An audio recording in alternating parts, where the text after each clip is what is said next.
Sometimes at the end of seminars, people will ask me, how many times a week do I work out? What do I do? Sometimes, I know it's a little facetious of me to say, but I reply like this: I don't work out. I never work out. I don't just get a sweat on, I train. What's the difference between working out and training? Am I just splitting hairs, or is there really a difference? For me, the biggest difference is your intention. What are you trying to accomplish through working out versus training? You see, for myself, I have no interest in running on a treadmill and, just pushing myself just to get a sweat or feel some endorphins. Now, I'm not saying that I don't like those feelings too, or I don't feel a sense of well-being from pushing myself, but why would I work out mindlessly when I can train and build on my technique, my strength, my flexibility, my mental resilience with a step-by-step process? See, that's what I see a lot of. A lot of times as martial artists, we'll come into the dojang or the dojo, the gym, whatever you like to call it, and we don't have a clear idea of what we want to accomplish that day. We just think, I'll get in and I'll do a workout and I'll just see how it goes. See, I don't like the idea of working out. I like the idea of training. I like the idea of kaizen, the Japanese concept of continuous improvement. Every time I get into the dojo, every time I get into the dojang, I want to know that what I've done that day has made a difference in helping me improve or help me improve those that I coach. So what does that mean for our training ethic?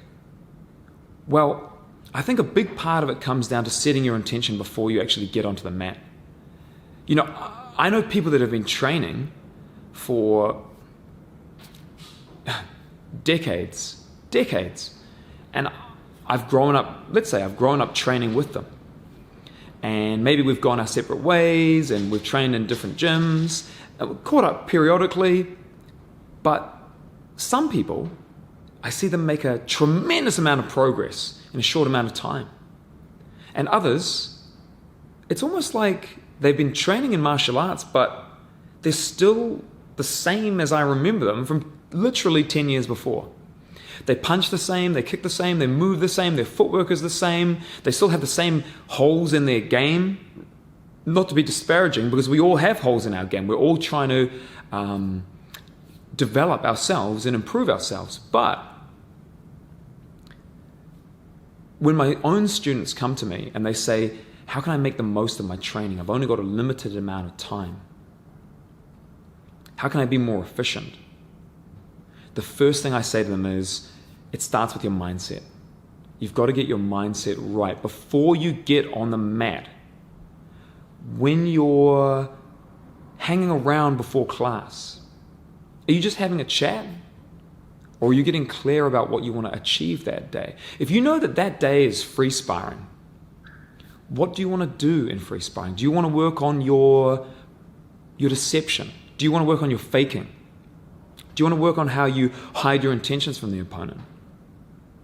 Do you want to work on your footwork? Do you want to work on being more elusive? Do you want to work on your kicking game? Do you want to work on your hands? Do you want to work on your defense? Without having a clear intention, you're just going through the motions and reiterating what you've done habitually again and again. And in my own training, I find this with myself. I find the best sessions that I have are when I have a clear direction. I don't have to fixate on it. I don't have to try to control everything. And I can also be delighted by surprises within the training that are new opportunities to learn. But by having a clear intention, I've found that within just a few months, I can totally revolutionize the way that I look at a concept.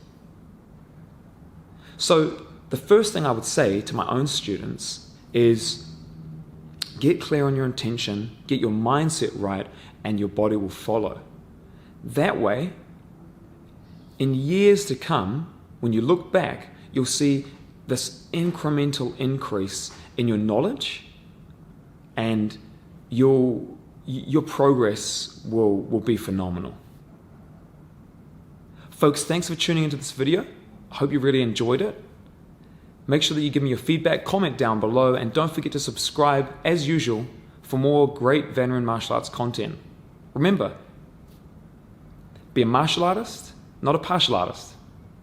Take it easy, and see you soon.